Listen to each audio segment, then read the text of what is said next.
In this video, we'll discuss the relativity of time. This is lesson 1.2 under module 1, the special theory of relativity. Okay, so we have this picture. So what do you think? Which ones is the grandmother? The answer to this problem is actually depends on the who is traveling close to speed of light, because the age will affect the travel. If you are very close to speed of light, then your time will be changed. So in this case, the grandmother is the woman on the right side, while on the left is the grandchild. So it's unbelievable. Okay, so this will be actually the phenomenon is related to the relativity of time. This will be our topic. Why is it that could this be a grandmother? So these are questions that we need to answer. Now, first we will recall the Einstein's first postulate. The laws of physics are the same in every inertial frame. We understand our previous that when we say inertial frame, it is a reference point that has a zero acceleration. So when we say zero, it can be moving with constant velocity or it may be at rest. So in previous, we have two frame of reference, and each frame of reference uses the same law. We have the laws of physics. So one is at rest, usually on the earth, and one is moving at constant speed, and that will be the another inertial frame that has a velocity. And we call it as S prime for the moving frame, and frame is for the rest frame.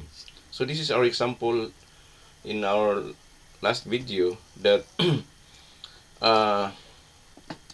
according to observer on the frame is or S prime, the man moves 10 kilometers per hour. So this is actually describing the man with respect to the frame S prime.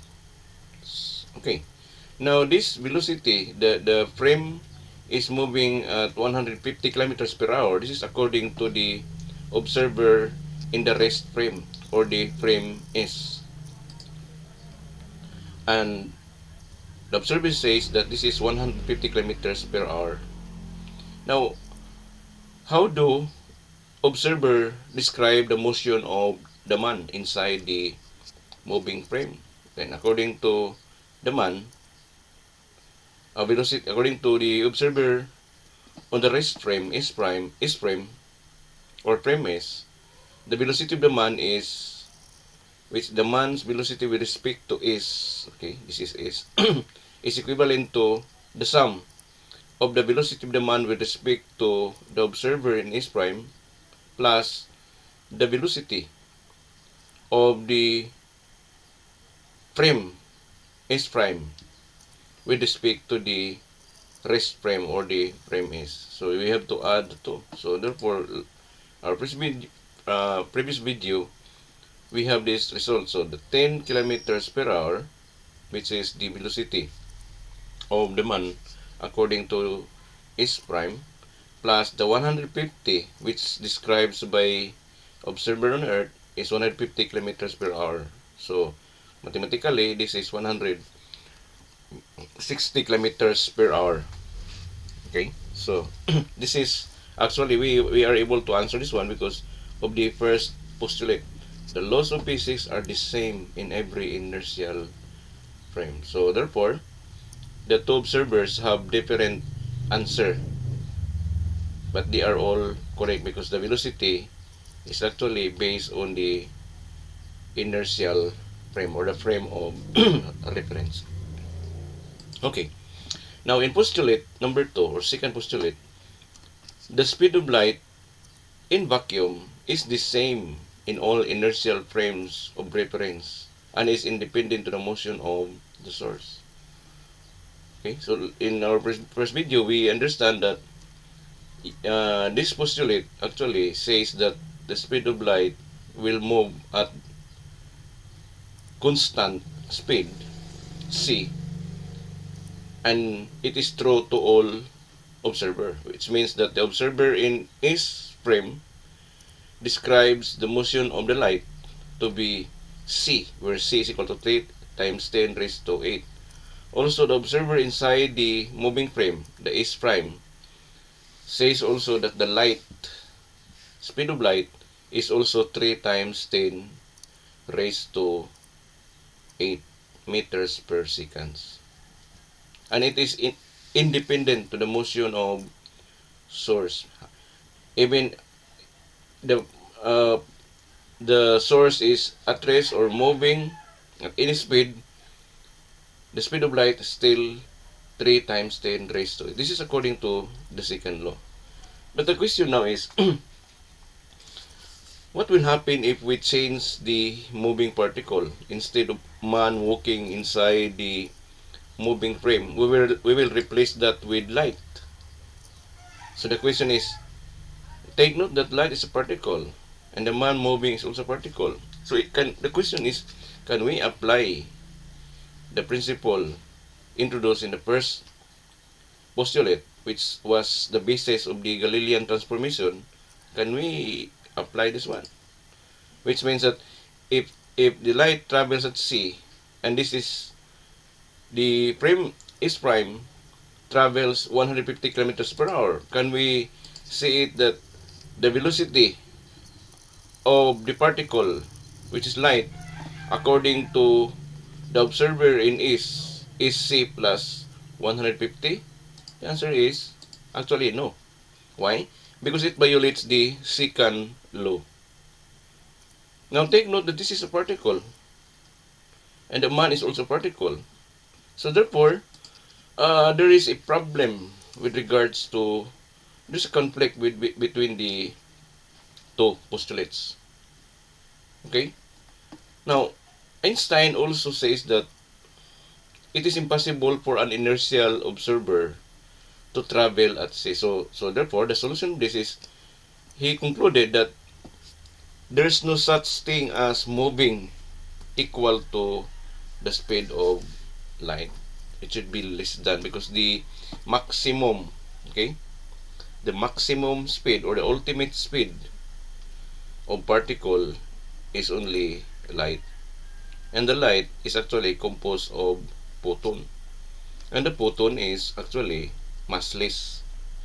So, you can move only to the speed of light, which is 3 times 10 raised to 8, if that particle is photon.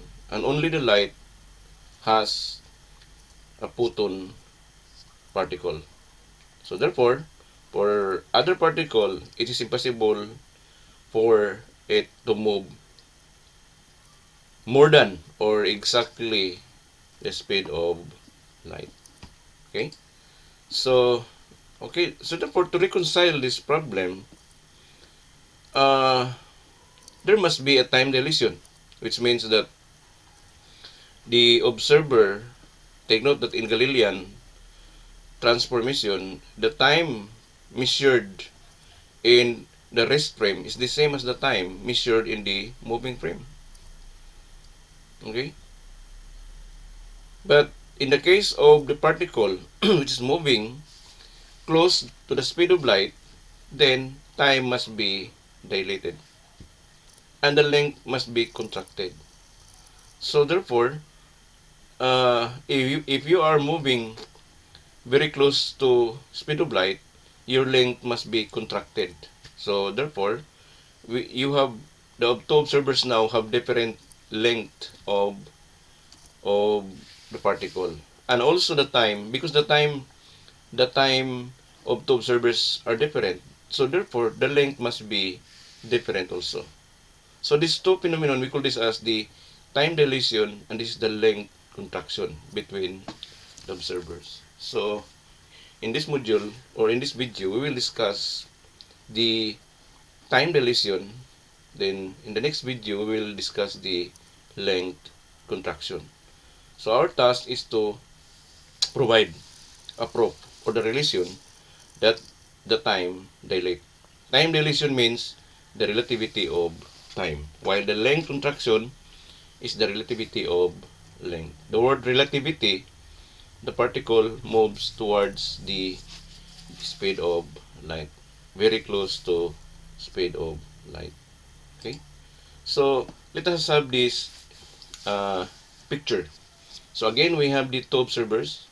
One observer is on the rest frame, which is frame S. Another observer is inside the S prime, and this is moving frame at constant speed. That's why we call this as inertial frame. Now, this is the source of light, and the source of light is actually placed inside the moving, and the frame moves at the velocity of u, and this u is according to the observer in frame S. Okay, so if we have this light and we place the light in upward direction towards the ceiling of the moving frame, so what will happen is we have two descriptions of velocity of light. We have the velocity according to Mewis, or the length of travel according to Mewis, or the time that the light travels according to Mewis, and we have also the description of the observer in the rest frame of the light, the travel of light, the length, the time, and its velocity. Okay, so there are two observations happen in this case. So the question now is how much time measured by the two observers, observer from S and observer from S prime. Now, what is the relation of their observed time? This is our objective in this video. So, how much time measured by S prime and how much time measured by S, and what is the relationship between their observed time? And that will be our formula also. So first we will discuss first how observer inside S prime describe the motion of the light. So the light is coming from the source, and it was the light will travel, and we call this as the incident ray. So the arrow signifies away from the source. Now at the top of the moving vehicle, there's a mirror. So the mirror will reflect the light in 180 degrees. So it will return back to the source. So we call this as the reflected ray. So therefore, the light will travel towards the mirror, then going back to the source, back and forth. So therefore, this will be the status. Okay. Suppose the length of the travel of the light in one direction, or the incident ray has a distance of d, while the reflected ray is also d, going back to the source. So how observer describe the motion of this light? So according to S prime, that the time of the light travels back and forth, meaning the incident rays going to the mirror, then going back to the source. How much time? So according to observer in S prime, the time, which is delta t naught, which is the delta t naught is the time measured by the observer inside the moving frame. According to here, it is equal to d over c. D is the distance. Okay, this is the incident ray. Time of the incident ray travels from source to the mirror. So it should be d over the velocity, or s over velocity, because velocity in mechanics is s over t. So solving for t, it should be s over velocity. So s is the distance, v is the velocity, c of the light. Now from mirror towards the source is also d over c. So this is the time measured by the observer inside the rest frame. Oh no, moving frame. So therefore, mathematically, this is actually 2d over c, which means that we can solve for d, diagonal product. So d therefore is equal to d is equal to c delta t naught over 2. Just transform this one, solve for d. So therefore, mathematically, the distance traveled of the light from source to mirror or from mirror to source is actually d is c is equal to delta t naught over 2.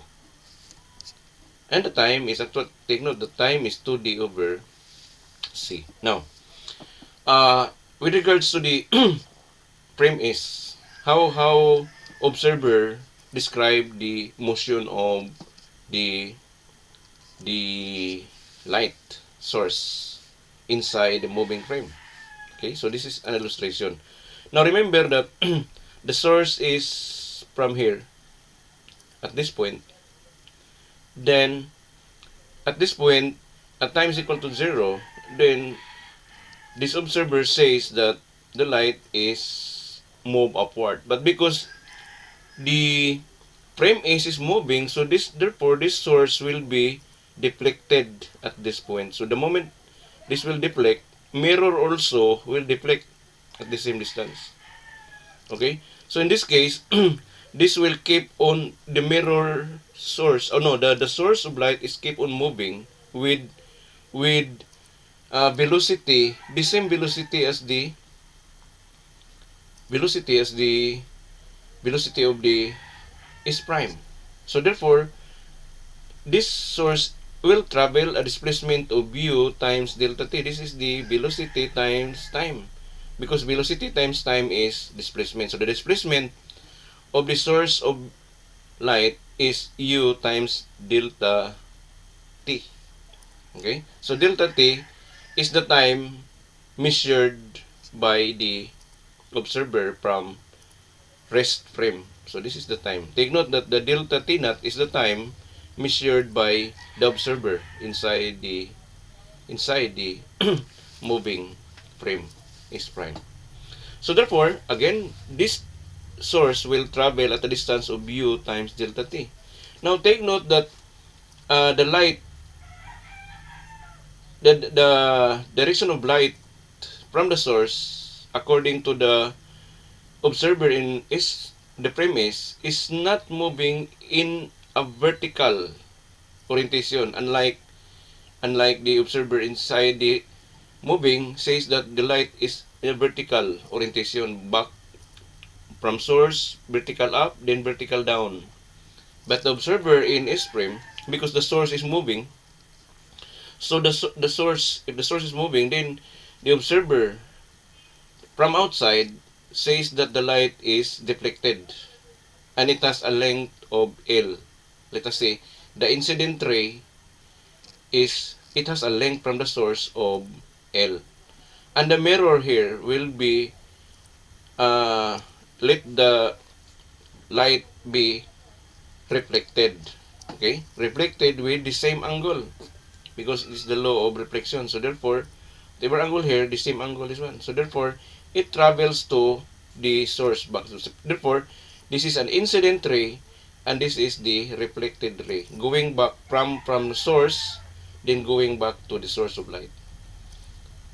Now take note that this is moving and that the mirror also is moving. So therefore, it has a different perspective between the two observers. Okay?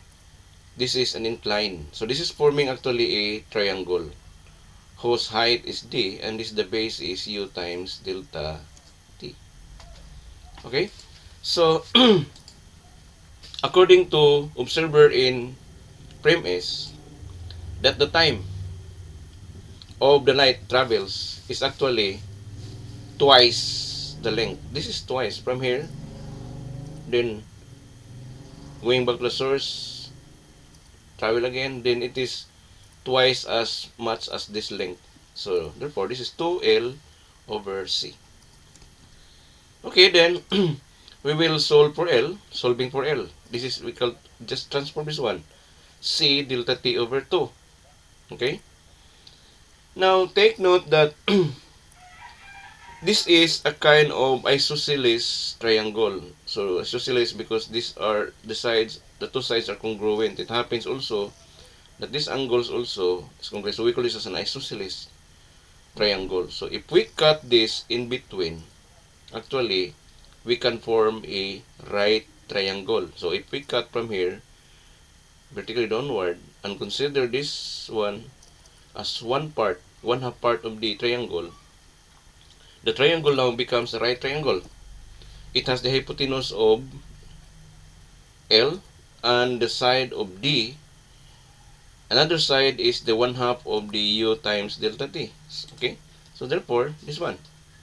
This is a right triangle whose hypotenuse is L. This is D. Okay? This is D. And this is one half of this travel. Okay? So therefore, we can apply the Pythagorean theorem. Just square this one.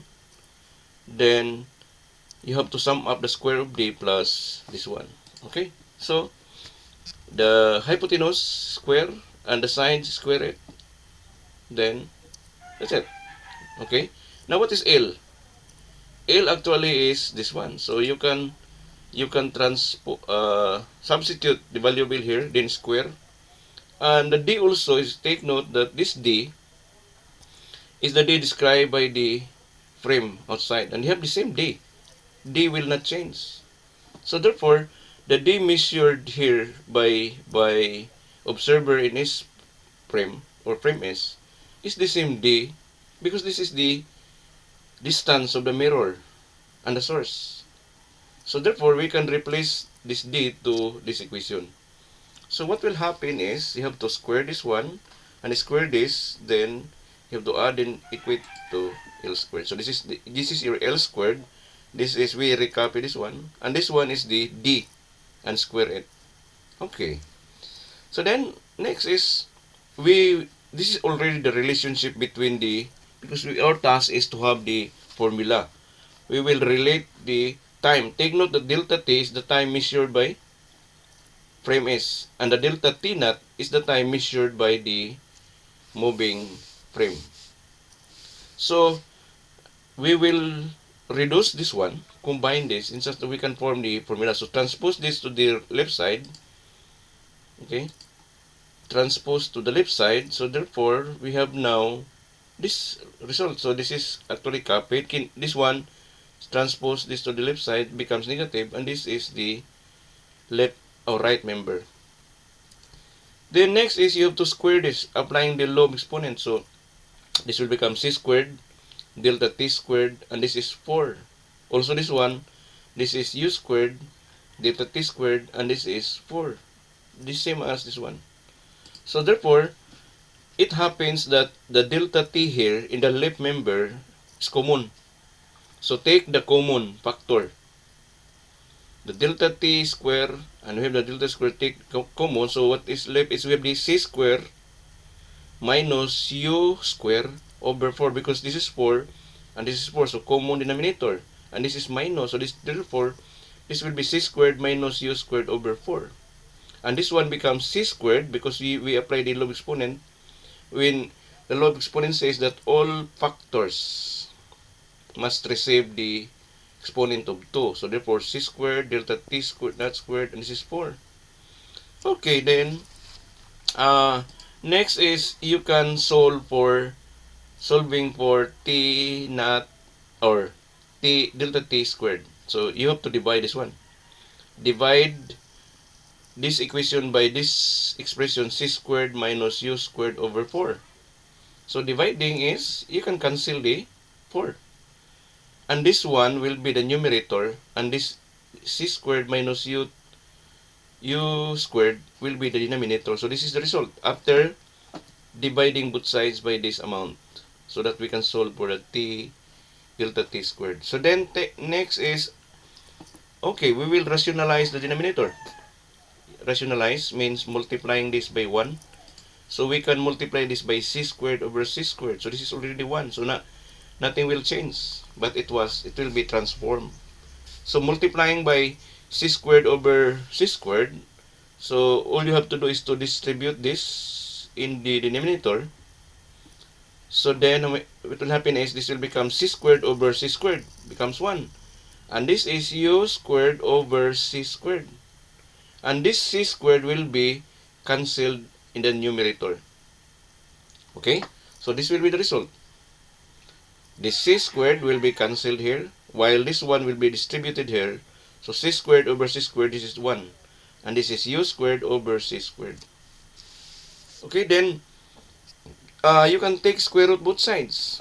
And this will be the resulting, which means that the time, according to the observer in S frame, delta t, is actually equal to the time observed by the S frame, or the delta t naught, divided by the square root of 1 minus u squared over c squared. Take note, u means the speed of the frame S frame prime. Frame S prime, and we have the speed of light. Squaring the 2, so divide this by 2, divide the u squared by c squared, then subtract it from 1, then take square root, then will be the denominator of the delta t naught. So this one is actually the formula, the time dilation formula. By the way, this is square root of 1 minus u squared over c squared is actually the Lorentz factor. We call this as the Lorentz factor. So actually, the difference between their time, this is the time observed in the frame S, and the time observed in the frame S prime, has a relation, is related to the Lorentz factor. So therefore, if this is 1 over square root of 1 minus u squared over c squared, this will becomes delta t is equal to the Lorentz factor times the delta t naught. This is the relation between the time as measured in the first observer rest frame, and we have the time measured by the second observer in the moving frame. So, okay? So we call this as the time dilation, or we call this as the twin paradox formula. So, therefore, this will happen only. By the way, the delta t naught is, this is the time interval between two events as measured by the frame S prime. So this is the time measured by the frame S. And we have the proper time. So this, the delta t naught will be the proper time. When there's no change in okay, if there's no change between 2 points, so therefore it should be the proper time. So in this case, maybe it's observed the light in the previous drawing. It starts from the source going to the mirror, and this is rest according with respect to this their frame. So therefore it should be in the proper time, while the other time will be called as the time interval. And take note that this delta t is the time measured by the observer in the rest frame, and the proper time is the time measured by the observer in the moving frame. So we call this as the proper time. Okay, so then okay, let's analyze this result. Now look at this result. What will happen if u is much less than? When we say much less than, this will be a very very small u compared to c. So what will happen if this is a very very small u compared to c? So this is actually small number divided by a very big number. So this will becomes 0. So if this is 0, what will happen?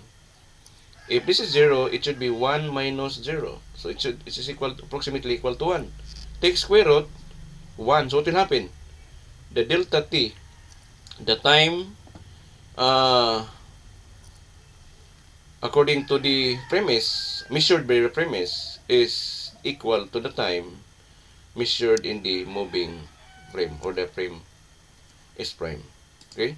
So therefore, we call this as the non-relativistic. If there's no change between the time, so we call this as the non-relativistic motion. So actually, we can apply the Galilean transformation. So the Galilean transformation is applicable only if the particle moving with a very much less than compared to the speed of light. So therefore, this will happen. Now what will happen if this u speed of the frame is prime moving up approaches the velocity is very close to the speed of light, what will happen? Then when you look at the formula, if this is very much close to c, what will happen is this will becomes approximate, not zero, but approximately equal to zero. So what will happen is you have what? You have a very big number of the Lorentz factor. This is approximately equal to what? This is approximately equal to zero. Because this is a very large number. Okay, this is a very large number. So 1 divided by a very large number, this will becomes approximately the Lorentz factor is approaches zero. So in that case, we call it as the relativistic motion. So in that case also, this t is much greater than delta t naught. So the time dilation formula says that the time interval between two events is greater compared to the proper time. Take note, delta t naught is the proper time. The time measured in the moving observer is less than compared to the time between two events from the S frame. Okay? So, therefore, again, if this u move very much closer to the speed of light, you have now the relativistic motion. So in that case, time is not the same. Time is not the same. So therefore, in this case, the Galilean transformation is not applicable. But for this condition, u is much less than to c, then you can apply the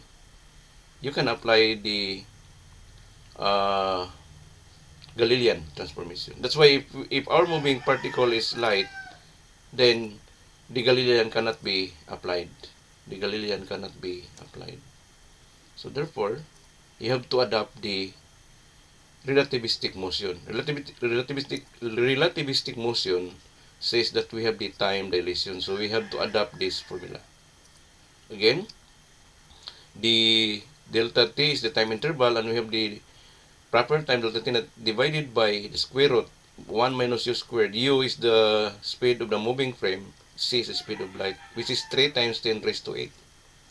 Okay? And that's the relation between the two time of two observers. Okay, let's have the example. A particles from the space interact with the atoms in the atmosphere of the Earth, causes to produce a muons particle. Okay, so if this is the Earth, actually in the atmosphere, there's an interaction between the cosmic rays at the atmosphere. So we have the cosmic rays interact to the particles in the atmosphere. So what will happen is, this is a very high energy, so it will strike to the particles, and the result of interaction is actually muons. So a muons is a tiny particle, subatomic particle. Oh no, not okay. It is a particle.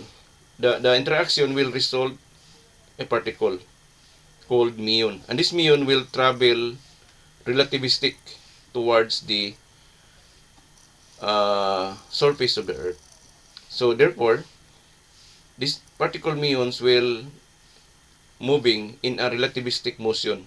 So in this case, according to the experiment, that the muons has a time of 2.2 microseconds, which is equivalent to 2.2 times 10 raised to 6, because micro is 0.6 seconds. This is measured in the rest frame.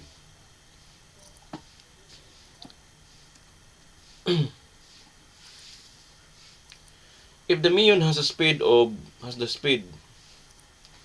of equal to 0.990 of speed of light, means this is 99%, so they're very close to speed of light with respect to the Earth. What will be an observer on Earth measure on its lifetime to be? So this problem actually asking us on how much time, what is the time with respect to the Earth, of the lifetime of the cosmic. Take note that this time is measured by the frame, rest frame. So if that's the case, take note that the height of the particles, interacting particles of the atmosphere is approximately 50,000 feet, which is equivalent to approximately 15,239 meters from the surface of the Earth. So this will be the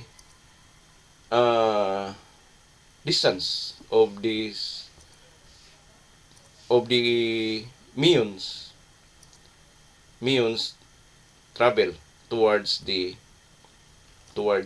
surface of the Earth. Now, based on study, the muons will be actual, because the muons have a very short lifetime. It will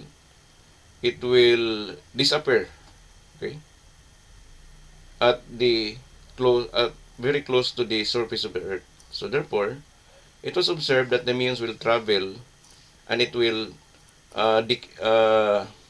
decay, or it will disappear very near to the surface of the Earth. So practically, the muons travels at this distance, 15,239. Okay?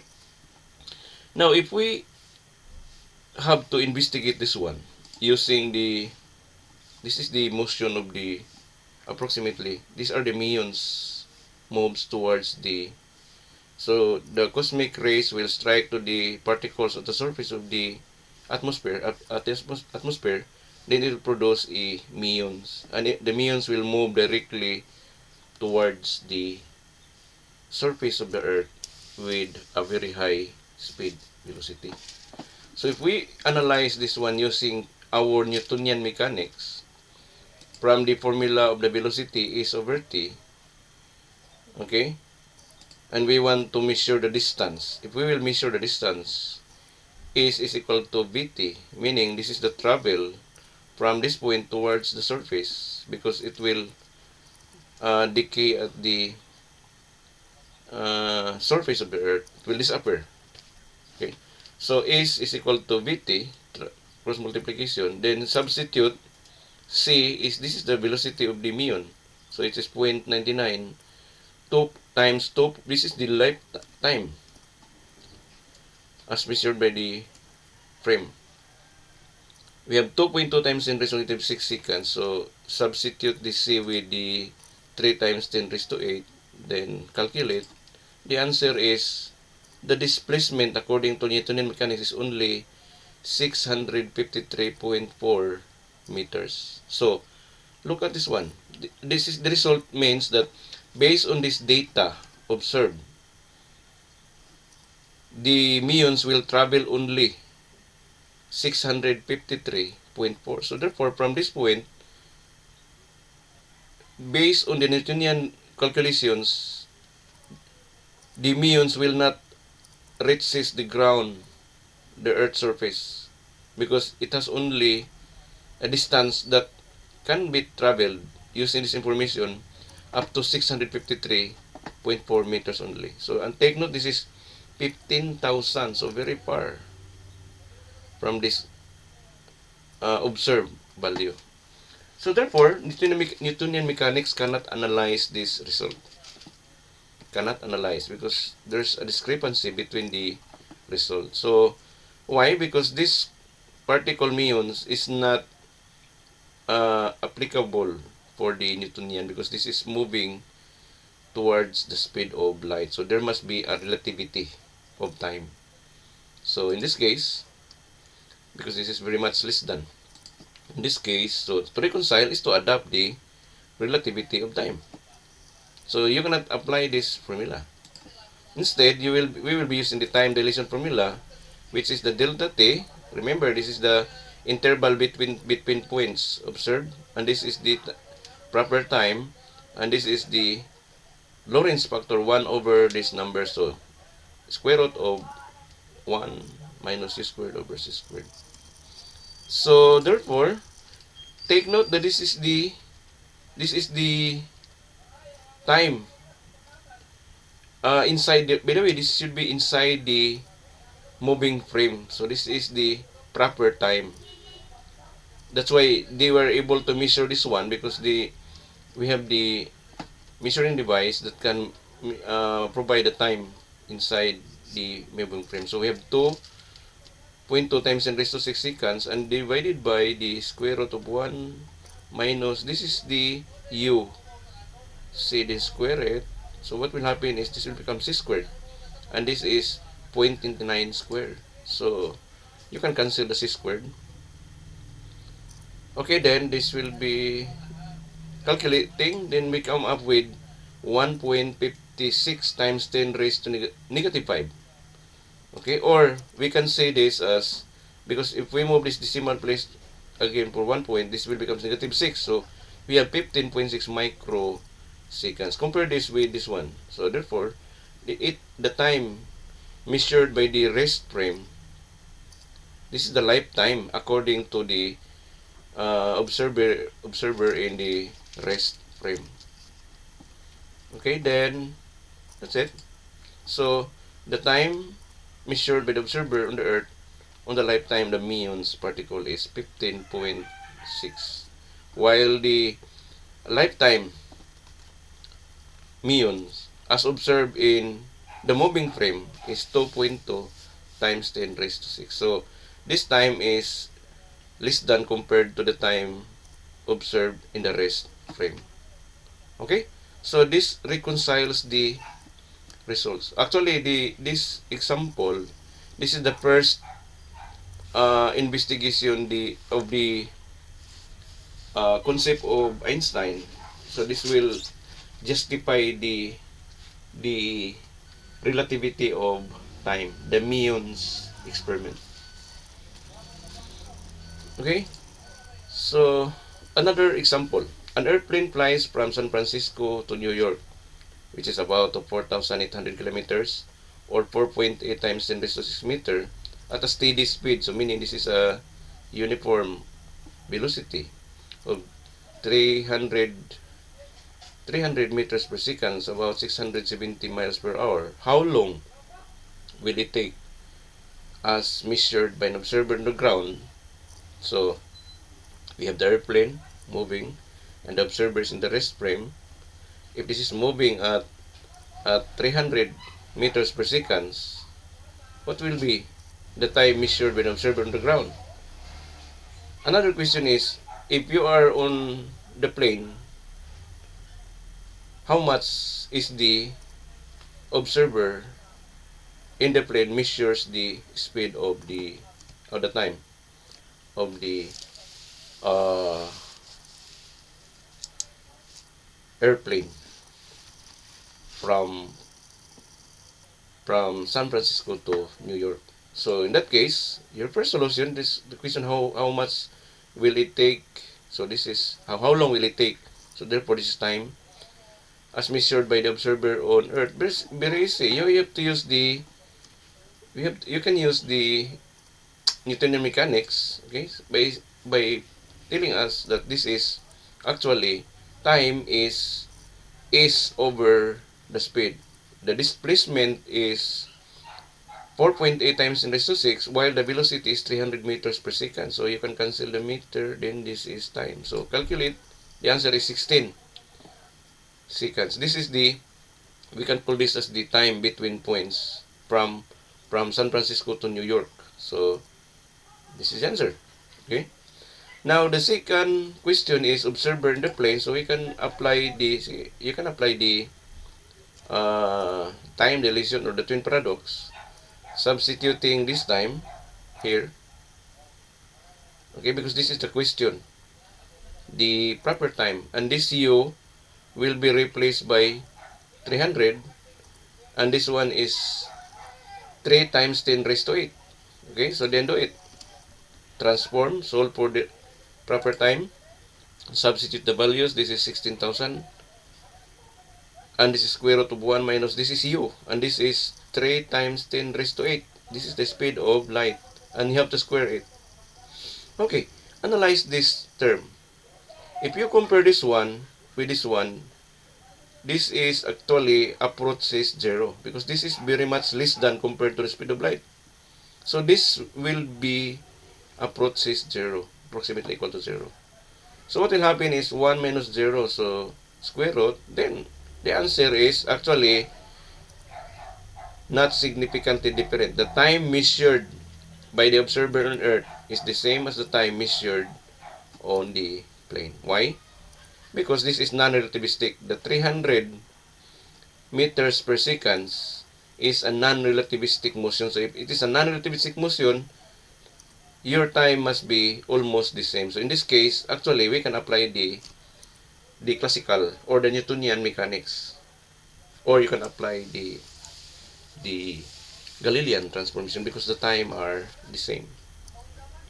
Okay, the question now is, when can we say that the particle is relativistic? Okay.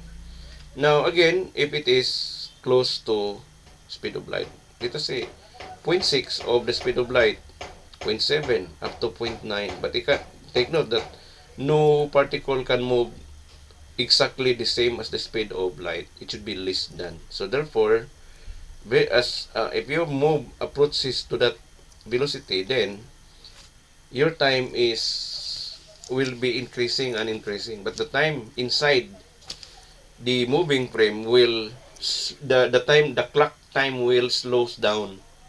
So you have only a short period of time inside a moving particle, which is moves towards the speed of light. Okay, so that's it. This is the time measured by an observer on the plane. Now let's going back to the motivation in our first slide. So which one's the grandmother? So we say that this is the grandmother, and this is the grandchild. Okay, I cannot believe this one, because this is our normal is this must be the grandmother, and this may be the grandchild. But as I've said, it depends upon who is moving on the near to the speed of light. Now in this case, the woman on the right side actually is the grandmother, and he was 20 years old when she gave birth a baby girl on Earth. Then immediately traveled at a velocity of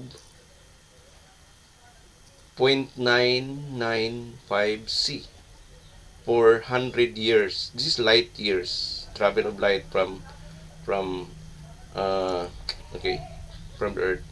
So this is actually 100 years round trip, which means that 50 years going to that point, then going back again for another 50 years. So the total of 100 years. This is the number of years as measured in the Earth. Okay, so if this woman gave birth at the age of 20, then travel. So therefore, the time measured by the Earth is 100 years. Okay, but the time measured inside the frame is not 100 years. Okay, not 100 years. So you have to use the calculations. Now, this is the time, 100 years, as measured by the Earth, and this is the time on the woman inside the moving vehicle, and this is the square root. Okay, this is the motion of the frame is S prime.